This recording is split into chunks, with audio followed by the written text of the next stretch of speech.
পরিমাণ ইঞ্জিনিয়ারিং জাতীয় পার্টির ক্ষেত্রে করা হয়েছে।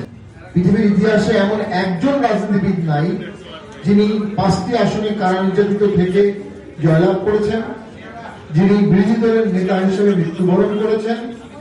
একটি আন্দোলনের পরে তিনি পদত্যাগ করেন। এই আন্দোলনের পরে তিনি ফিরে এসেছিলেন মানুষের ভালোবাসায়। রংপুর এবং উত্তরবঙ্গের আসনগুলোতে সে সময় লক্ষাধিক ভোটে জাতীয় পার্টি জয়লাভ করেছিল। এই কথাগুলো কেন বলছি, যে 91 সালে যেখানে জাতীয় পার্টি লক্ষাধিক ভোট পেয়েছিল, আজকে সেখানে জাতীয় পার্টিকে 20,000 ভোট দেখানো হয়েছে। অর্থাৎ কি পরিমাণ ইঞ্জিনিয়ারিং জাতীয় পার্টির ক্ষেত্রে করা হয়েছে।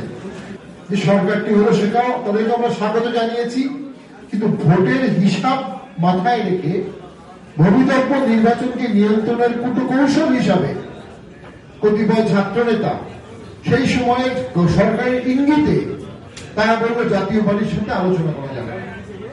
ফলশ্রুতিতে জাতীয় পার্টির সাথে বিগত যে 1.5 বছর বা 2 বছর জাতীয় পার্টির জন্য একটা অলিখিত অঘোষিত জরুরি অবস্থা ছিল। সকলের মানবাধিকার ছিল, জাতীয় পার্টির মানবাধিকার ছিল না। সকলের সাথে আলোচনা করেছে, জাতীয় পার্টির সাথে আলোচনা করেনি। নির্বাচন কমিশন নিবন্ধিত দলকে ডাকেনি, জাতীয় পার্টিকে অনিবন্ধিত দলকে ডেকেছে।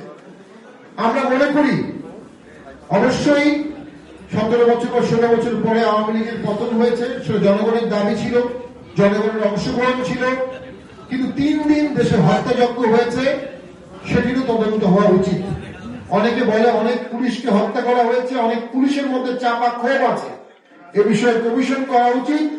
ইন্ডেমনিটি দিয়ে হত্যাকাণ্ডকে ঢাকার অপচেষ্টা ইতিহাস কখনো ভালোভাবে নেয়নি। আমরা মনে করি বিগত সরকার যে ইন্ডেমনিটি গুলো দিয়েছে এগুলো বাতিল করা উচিত, সঠিক তদন্ত হওয়া উচিত, প্রত্যেক হত্যাকাণ্ডের বিচার হওয়া উচিত।